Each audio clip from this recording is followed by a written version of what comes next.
శ్రీమాత్రే నమ. జయ గురు దత్తాత్రేయ నమ. ఈ వీడియోలో మనం మీనరాశి వారికి ద్వాదశ భావంలోకి మారిన రాహు గ్రహ ప్రభావం ఏ విధంగా ఉండబోతుంది, ఈ నెల మే నెల 18వ తారీఖున మారిన రాహు ఈ రాశి వారి మీద ఎటువంటి ప్రభావం చూపుతాడు అన్న విషయాన్ని పరిశీలిద్దాం. అంటే ఎక్కువగా మీనరాశి వారి మీదే రాహు యొక్క ప్రభావం ఎక్కువగా రావడం జరుగుతూ ఉంటుంది. చాలా సంస్కారానికి, దైవభక్తికి చాలా న్యాయంగా వెళ్ళే మీనరాశి వారు దానికి పూర్తి విరుద్ధంగా రాహు ఉంటాడనమాట. పూర్తిగా అన్యాయంగా, మోసంగా, ఆశగా, అంతా తనకే కావాలనేటటువంటి స్వార్థంగా ఉండే గ్రహం రాహు గ్రహం. అయితే 12వ స్థానం అన్నది వ్యక్తి యొక్క బలహీనతలు చెప్తూ ఉంటుంది. మనిషికి ఉన్నటువంటి వీక్నెస్లు, ఏదో ఒక లోపం కూడా అక్కడ తెలియజేస్తూ ఉంటుంది. మరి నష్టాలకు కూడా 12వ స్థానం కారణం అవుతుంటుంది. అంటే మనసుకి ఆశ, మనిషికి ఉన్నటువంటి ఆశ, కోరిక నష్టాలకు కారణం అవుతూ ఉంటుంది. మరి ఇక్కడ రాహు 12వ స్థానంలో ఉండడం వల్ల జాతకుడు ఏదో ఒక బలహీనతకి లోనయ్యే అవకాశం ఉన్నది. అది ఎలా ఉంటుందంటే ఇతరుల యొక్క ప్రలోభాలు లొంగి ఏదో ఒక బలహీనతకి లొంగిపోవలసి ఉంటుంది. అంటే వీళ్ళు స్వభావసిద్ధంగా వీళ్ళు మొగమాటస్తులై ఉంటారు. ఎవరేమన్నా కూడా కాదనలేకపోతుంటారు. అంటే ఫ్రెండ్ సర్కిల్ కూడా మంచి సర్కిలే ఉంటుంది.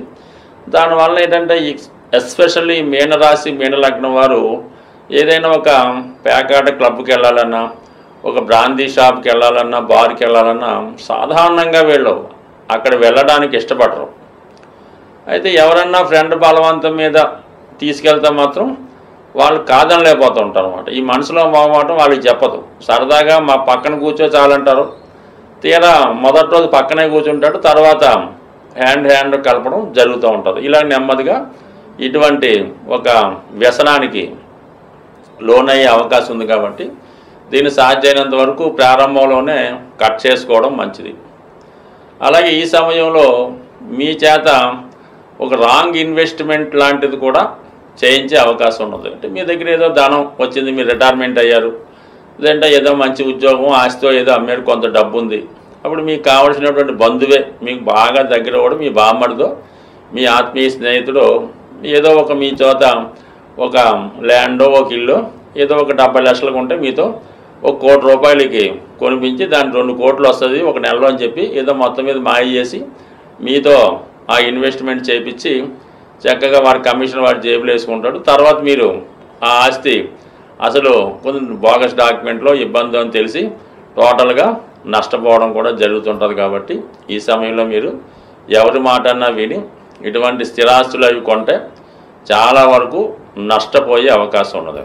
ఎస్పెషల్లీ మరి ఈ మీనరాశిలో ఎక్కువ ఈ మధ్యకాలంలో ఏదైనా విదేశం వెళ్ళి అక్కడ చాలా ధనం సంపాదించి ఉద్యోగంలో స్థిరపడిన వారికి ఏం చేస్తారంటే వాళ్ళ మిత్రులు, వాళ్ళ బంధువులు, లేదంటే వాళ్ళ పేరెంట్స్ ఇక్కడ ఏదో మంచి ఆస్తి సవగ్గా వచ్చింది మన ఇంటి పక్కనే, ఏదో 3 కోట్లది కోటికి ఇచ్చేద్దామని చెప్పి మీ చేత ఆ విధంగా కూడా కొనిపించే అవకాశం ఉన్నది. అంటే ఈ సమయంలో సొంత వారి చేతిలోనే మోసపోవడం జరుగుతుంది. లేదంటే ఏదన్నా ఒక బలహీనతకి లొంగిపోయే అవకాశం ఉంది కాబట్టి జరుగుతుంది. లేదంటే మీకు మీరే ఏదైనా షేర్ మార్కెట్లోనో దేంట్లోనో పెట్టుబడి పెట్టి అక్కడ నష్టపోవడం జరుగుతూ ఉండదు. జాగ్రత్తగా చూసుకోవాలి. అయితే సాఫ్ట్వేర్ రంగంలో ఉన్న వాళ్ళకి, మెడికల్ రంగంలో ఉన్న వాళ్ళకి, సినిమా పరిశ్రమలో ఉన్న వాళ్ళకి మాత్రం చాలా వరకు వారు ఇన్వెస్ట్మెంట్ పెట్టడం వల్ల వారికి దీనివల్ల కూడా కొంతవరకు కలిసి వచ్చే అవకాశం ఉన్నది.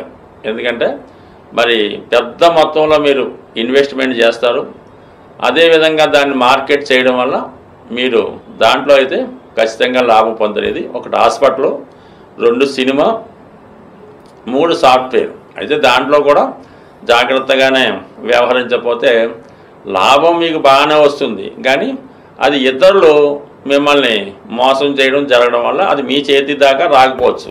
ఏదో ఒక ₹1,00,00,000 పెట్టుబడి పెట్టారు, 2 కోట్లు వచ్చాయి అంటే ₹1,00,00,000 లాభం వచ్చింది. కానీ దాంట్లో ఈ ట్యాక్స్ అని ఇంకో ఖర్చు అని మొత్తం మీద ₹1,00,00,000తో పాటు మీ అసల్లో ఒక 20% కూడా లాగేస్తారన్నమాట. ఈ విధంగా వచ్చిన లాభాన్ని మీరు అనుభవించలేకపోతుంటారు. కాబట్టి ఏదైనా మీరు ఈ సమయంలో ఇన్వెస్ట్మెంట్ అన్నది 99% సొంత కొడుకైనా దాన్ని రిజెక్ట్ చేయడం బెస్ట్. ఏదైనా స్థిరాస్తి కొన్నా అది సాధ్యమైనంత వరకు డాక్యుమెంటరీలు అన్నీ బాగుండి ఉంటేనే తీసుకోవాల్సి ఉంటుంది. అది పెట్టి జాగ్రత్తగా చూసుకోవడం మంచిది. దాని తర్వాత ఏంటంటే మరి 4వ భావాన్ని చూస్తున్నాడు కాబట్టి ఎక్కువగా విద్యార్థులు విద్యాభంగం రాకుండా చూసుకోవాల్సి ఉంటుంది. హాస్టల్లో ఉండి చదువుకుంటే మంచిది. ఇతర స్నేహాల వల్ల బలహీనత వల్ల విద్యకి ఆగిపోయే ప్రమాదం కూడా ఉంది. అష్టమాన్ని వీక్షించడం వల్ల మీరు రహస్యంగా ఉంచాలనుకున్న విషయం బయటపడి కొద్దిగా అన్పాపులర్ అయ్యే అవకాశాలు ఉన్నాయి. సో అందువల్ల ఏంటంటే ఏదైనా ఇన్వెస్ట్మెంట్ జాగ్రత్తగా ఉండాలి, సేఫ్ అయిన మార్గాల్లోనే పెట్టుబడి పెట్టాలి. ఎటువంటి మొగమాటానికి లొంగకుండా మీ యొక్క క్యారెక్టర్ని జాగ్రత్తగా కాపాడుకోవాల్సి ఉంటుంది. సాధారణంగా మనిషి జీవితంలో ఆ యొక్క జాతకుణ్ణి అత్యంత ఉన్నత స్థాయికి తీసుకెళ్లాలన్నా, అత్యంత పతనానికి తీసుకెళ్లాలన్నా రాహువే కారణం అవుతూ ఉంటాడు. రాహు ఆశకి కారకుడు. ఏదన్నా ఆశ పడితే అది దక్కేలాగా చేస్తాడు, దాని ద్వారానే ఇబ్బందిని కూడా కలగజేస్తూ ఉంటాడు.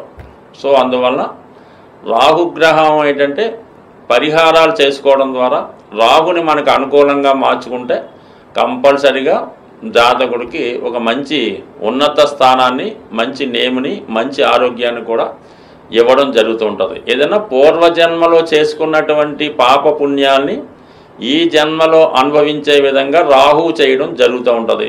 రాహు ఉన్న స్థానాన్ని బట్టే మనం పూర్వజన్మలో ఏం చేసాం, ఈ జన్మలో ఏం చెయ్యకూడదు అన్న విషయాన్ని జాతకం చూడగానే అర్థమవుతుంది. అనుభవం గల జ్యోతిష్కుడు రాహుని బట్టే తను జాతకుడి యొక్క భవిష్యత్తుని నిర్ణయించడం జరుగుతూ ఉంటుంది. ఉదాహరణకి రాహువు శుక్రగ్రహంతో కలిసి ఉంటే కేవలం స్త్రీల వల్ల, వ్యసనాల వల్ల నష్టపోవడం జరుగుతూ ఉంటుంది. అలాగే కుజుడితో కలిస్తే తన యొక్క అహంకారం వల్ల, తన యొక్క ఓవర్ డామినేషన్ వల్ల నష్టపోవడం జరుగుతుంది. అన్నదమ్ముల వల్ల, బంధువుల వల్ల కూడా పతనానికి కారణం అవుతూ ఉంటుంది. ఇంకా చాలా ఉంటాయి. బట్ దీనికి పరిహారం ఏంటంటే కేవలం కనకదుర్గ అమ్మవారు, అంటే మనం ఈ శక్తి దేవతల్ని ఆరాధించడం వల్ల ప్రాంతాన్ని బట్టి ఉంటుంది. కొన్ని ప్రాంతాల్లో కాళికాదేవి, కొన్ని ప్రాంతాల్లో కనకదుర్గ అమ్మవారు, కొంతమంది ప్రత్యంగర అమ్మవారు. ఈ దశ మహావిద్యలు ఇవన్నీ కూడా రాహుకు సంబంధించినవే. మరి కొంతమంది క్షుద్ర విద్యల ద్వారా రాహుని శాంతింపజేసినప్పుడు కూడా అది మళ్ళీ వేరే విధంగా ఎఫెక్ట్ అయ్యే అవకాశం ఉంది. కాబట్టి అటువంటి వాటికి జోలికి వెళ్లకుండా ఈ సాత్విక దేవతలైనటువంటి ఈ కనకదుర్గ అమ్మవారిని ఆరాధించుకోవడం వల్ల మనకి ఇబ్బంది దొరుకుతుంది. వెరీ సింపుల్ ఏంటంటే అంటే కనకదుర్గ అష్టోత్తర పారాయణం, లలితా సహస్రనామ పారాయణం, ప్రతి శుక్రవారం అమ్మవారికి కుంకుమార్చన ద్వారా చేయించడం కానీ, అవసరమైతే అమ్మవారికి ఈ చందనం, కుంకుమ, పసుపు ద్వారా అభిషేకాలు చేయడం జరుగుతూ ఉంటుంది. ఏదైనా ఈ పుణ్యక్షేత్రాలు అంటే ముఖ్యంగా అమ్మవారికి సంబంధించినటువంటి పుణ్యక్షేత్రాలను దర్శించి అక్కడ రాత్రి నిద్ర చేయడం వల్ల చాలా వరకు ఈ దోష పరిహారం అవుతుంది. ఇది ఆధ్యాత్మికంగా ఉన్న వాళ్ళకి తోడవుతూ ఉంటుంది.